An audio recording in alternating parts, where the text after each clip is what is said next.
I met Jackie and her partner, Sharon, doing activism on the west side of Los Angeles. I met her through Gail Fromm, Sheila Q, and I got to meet Kristen Kehoe, who was one of the first LGBT centers to serve in Sacramento. Everybody knows who Jack Goldberg is. You don't have to say that she's in the room. You know she's in the room. She was one of the first legislators to author a bill to make sure that we paved the way to marriage equality here in California. The very first one. It was her and then Mayor and now former Speaker Antonio Villaraigosa, who worked really hard in Sacramento to make sure that they formed the LGBT caucus. And she's giving me the t-shirt like, maybe not. So she'll come and correct me as a teacher that she is. She's a teacher, so you can tell that she's a teacher. She was a longtime teacher at Compton Unified School District, where she taught for 17 years. And so we are so grateful to have you as our school board member in LUSD. We know that times are always tough for LGBT students, and Council President mentioned that we lived through some dark times for the LGBT community lived through hard times, but we knew that in our school district and in our community, we always had Jackie Goldberg on our side. So with that, I want to introduce our first Lifetime Achievement Award, the incomparable Jackie Goldberg.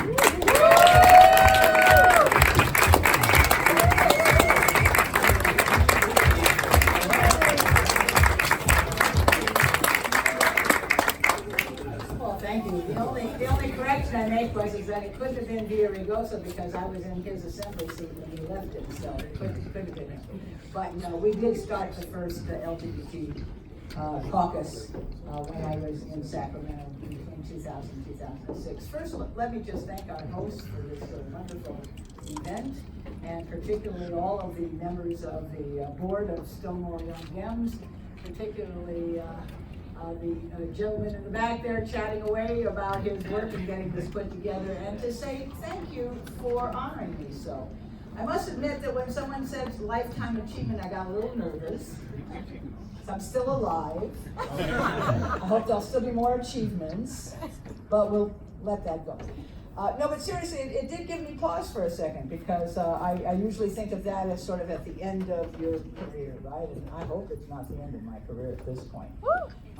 It was a difficult decision to run again for election, I have to say that. I'm almost 75 years old. The first time I ran, I was 37.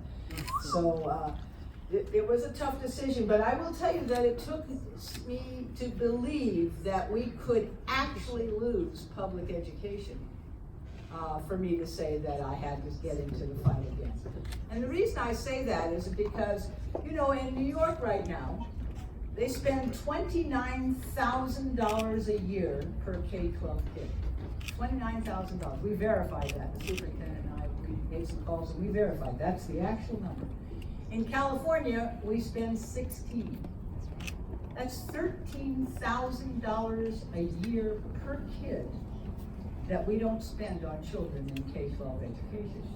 And yet everyone runs around and talking about how terrible the schools are and how bad everybody is who's in them and what a rotten educational system we have.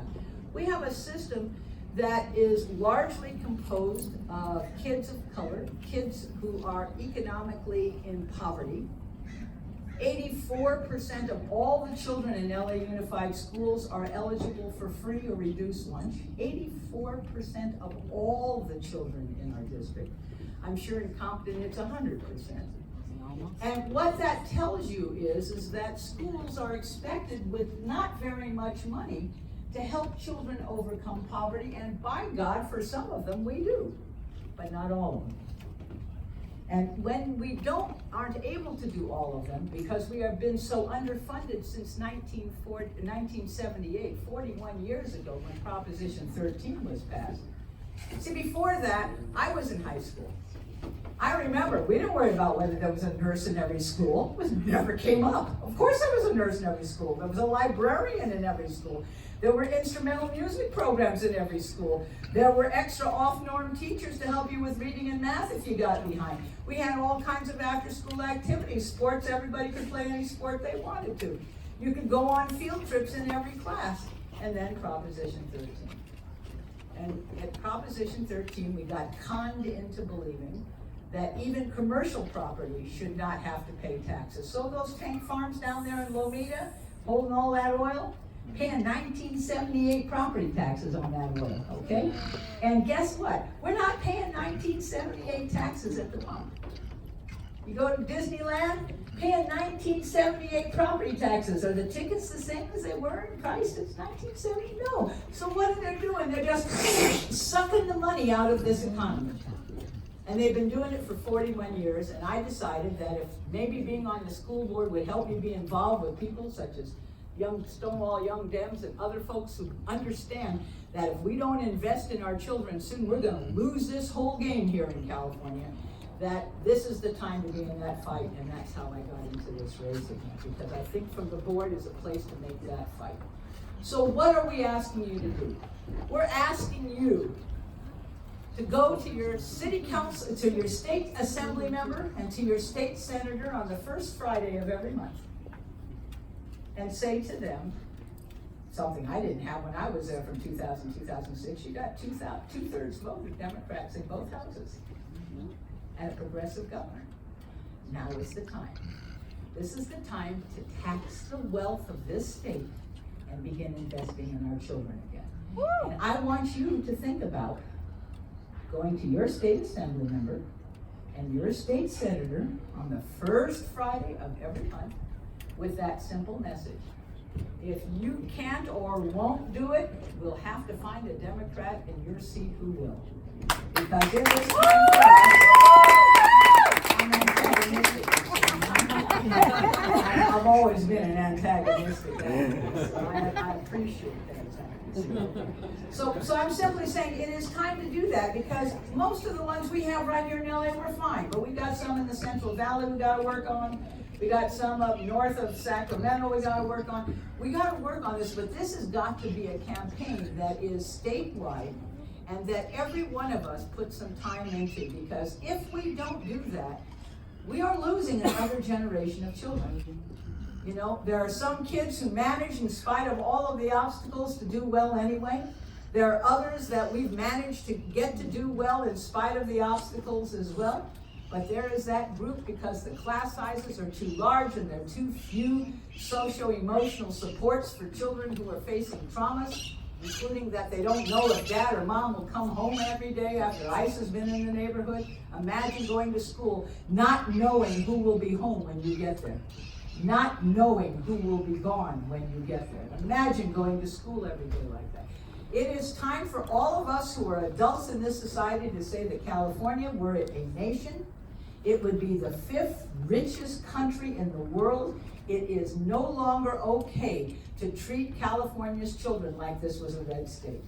We are not a red state, and we have 2/3 vote in both houses, and we can make changes, and I urge you to join me in doing that. Other than that, I will close by simply saying thank you. I am very honored by this. You know, Stonewall Young Democrats came and got involved in my campaign, and I appreciated that more than I could possibly tell you. But it means a lot to me, because this is, I consider my community. A big part of my life has been in this community. Everything from, I was the first school board candidate in the 1980s to do a gay bar tour. Let me tell you, that provided so many very interesting evenings. Imagine on a Saturday night standing on top of a bar saying, "Can I get your attention for a moment, please?" And I'm thinking, what is this about? Really? But you know, I said one sentence and I got everybody to be quiet. You know what that one sentence was? Do you remember what it was like being you in high school? Isn't it time to change that? Isn't it time to change that? And a lot of folks in our community came together to help me begin to change that with Project 10 and that wonderful Jean, Dr. Uribe. Talk about guts, man.